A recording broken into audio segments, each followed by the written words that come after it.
Jadi itu yang pertama. Yang kedua, ini poin kita, wa yunazzilul ghaith, dan Allah lah yang punya hak mengatur hujan, mengatur cuaca.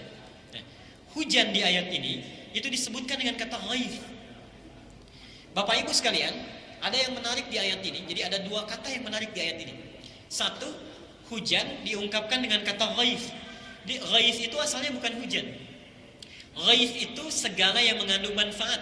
Pernah dengar istilah istighatsah? Istighatsah itu meminta kebaikan, meminta ghaith, ya. Asalnya dari ista ditambah ghaithun jadi istaghatsah, meminta kebaikan. Nah, ini ingin memberikan pesan bahwa sebetulnya yang turun dari Allah itu semuanya baik, tidak ada yang tidak baik. Semuanya bermanfaat. Jadi ketika Allah menurunkan hujan itu, menurunkan air dari langit, itu tidak ada yang mengandung keburukan, tidak ada yang mengandung kejelekan, semuanya baik. Yang menjadikan semua itu diterima oleh kita dengan tidak baik, atau misalnya menyebabkan banjir dan sebagainya, sebetulnya bukan karena Allah, karena perilaku manusia juga. Kalau hujan itu sifatnya baik dari Allahnya. Bahkan kalau diteliti dari sisi pengetahuannya, pengetahuan ilmiahnya, setiap tetesan hujan yang turun dari langit itu mengandung manfaat bagi manusia, kecuali bila bercampur dengan zat-zat lain yang diterima oleh kita. Jadi kalau misalnya maaf ini, kita alami hujan kemudian banjir, ada sesuatu yang tidak kita harapkan, yang harus berevaluasi itu kitanya. Jangan dikembalikan kepada Allah. Allah tidak pernah kirim banjir, Allah tidak pernah kirim hujan yang tidak bermanfaat. Jadi semua yang datang dari Allah itu ghaithun, nilainya bermanfaat. Kalau kita kemudian merasakan ada banjir, ada yang sesuatu yang tidak baik, kita yang evaluasi. Mungkin ada wilayah sekitar kita yang seharusnya jadi resapan air, yang seharusnya jadi penampungan air, dibangun bangunan-bangunan yang tinggi, dibangun tempat-tempat yang tidak mampu meresap air lagi. Nah, itu evaluasi kita yang harus melihat ke sana. Yang kedua, ini ada yang unik. Ini saya ajarkan ilmu ya.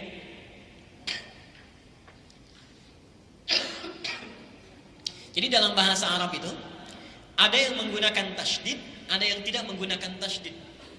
Contoh begini misalnya. Ada nazzala, ada anzala, itu lain. Anzala, ada nazzala. Kita buka Ali Imran misalnya ayat ketiga. Alif lam mim, Allahu la ilaha illa huwal hayyul qayyum nazzala 'alaikal kitab bil haqqi musaddiqan lima baina yadayhi wa anzala at-taurata wal injil. Ketika berbicara tentang Quran, bahasanya menggunakan nazzala, tapi ketika berbicara tentang Taurat dan Injil, bahasanya menggunakan anzala, itu lain. Sini agak unik ya ilmu ini.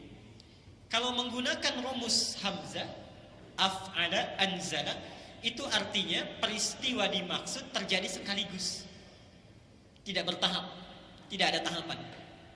Jadi ketika Allah menyebutkan Taurat dan Injil diturunkan kepada nabinya, Taurat kepada Musa, Injil kepada Isa, maksudnya diturunkan sekaligus. Jadi Taurat diturunkan 10 firman Allah, diturunkan oleh Allah tanpa adanya tahapan. Jadi 10-10-nya diturunkan. Musa menerima di Tur Sina, kemudian Isa juga menerima Injil, tanpa ada peristiwa-peristiwa tertentu yang mengiringinya, langsung diturunkan. Tapi Al-Quran tidak. Ketika Allah mengatakan saya turunkan Quran pada Muhammad, redaksinya dibalik, dirubah dari anzala menjadi nazzala. Nah, kalau ada tasydid, ini artinya peristiwa dimaksud berlangsung secara bertahap, tidak sekaligus, ada proses. Ya, sekarang kita lihat ya beberapa contohnya. Di surat Yusuf misalnya, yang menggoda Nabi Yusuf itu siapa? Perempuan namanya? Kita sudah terjebak lagi tuh. Tidak ada namanya Zulaikha. Silahkan cari di referensi manapun, tidak pernah disebutkan nama istrinya pembesar Mesir itu dengan Zulaikha, itu tidak ada. Itu dari Israiliyat ya, cerita-cerita yang sampai kepada kita tapi fiktif nilainya. Hati-hati. Jadi tidak pernah ada keterangan nama istri dari Al-Aziz, atau di Quran disebutnya Imra'atul Aziz, itu namanya Zulaikha. Yang kedua, awas, ini yang penting. Tidak pernah tersebut ada riwayat yang valid bahwa sosok perempuan yang diisukan bernama Zulaikha itu menikah dengan Yusuf. Tidak pakai oh. Seringkali ada pernikahan, kemudian maaf ini ada ustadznya bahkan kiainya setelah selesai berdoa, Allahumma alif bainahuma kama allafta baina Zulaikha wa Yusuf. Ya Allah, tolong satukan keduanya dalam kebaikan seperti Engkau satukan Zulaikha dan Yusuf. Itu menurut pakar hadis, ini doa yang tidak benar karena sudah ngajarin selingkuh. Baru nikah sudah ngajarin selingkuh. Dan Zulaikha itu tidak ada. Tidak ada nama Zulaikha. Di Quran disebutkan Imra'atul Aziz.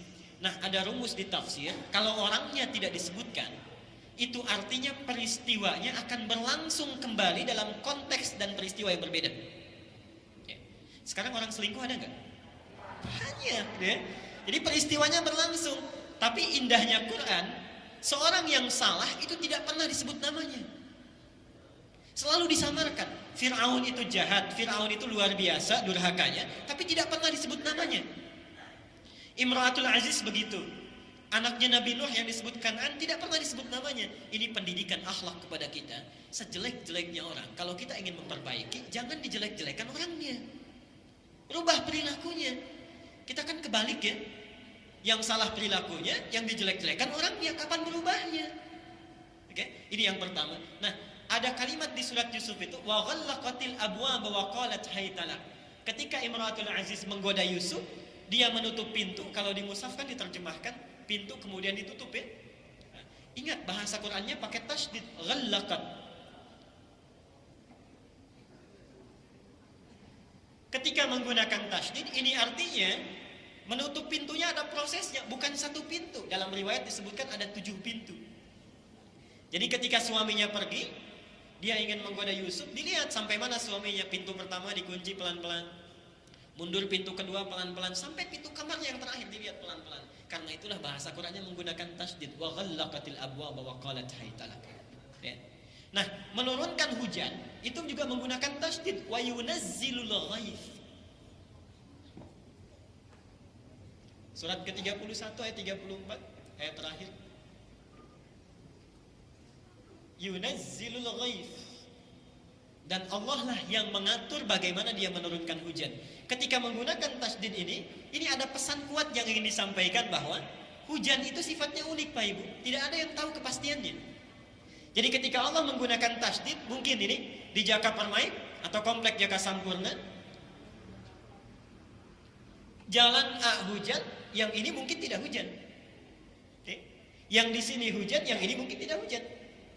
Yang di sini hujannya deras, yang ini mungkin biasa-biasa saja. Karena itulah kegunaannya atau Al-Quran memberikan istilah dengan menggunakan tasydid, wa yunazzilul ghaith. Poinnya yang ingin saya sampaikan, yang datang dari Allah semuanya itu tidak ada yang jelek, semuanya baik. Jadi kalau kita menerima dalam keadaan jelek, kita yang keliru, ada sesuatu yang harus kita evaluasi.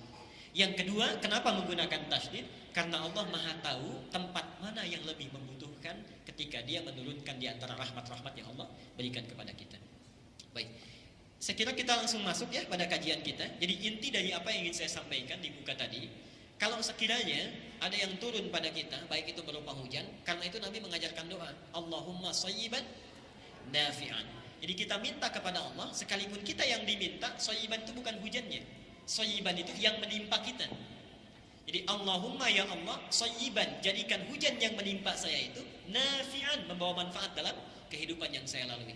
Jadi itulah sebabnya apa yang turun dari Allah semuanya baik. Kalau jelek kita evaluasi dan minta kebaikan pada Allah Subhanahu wa taala.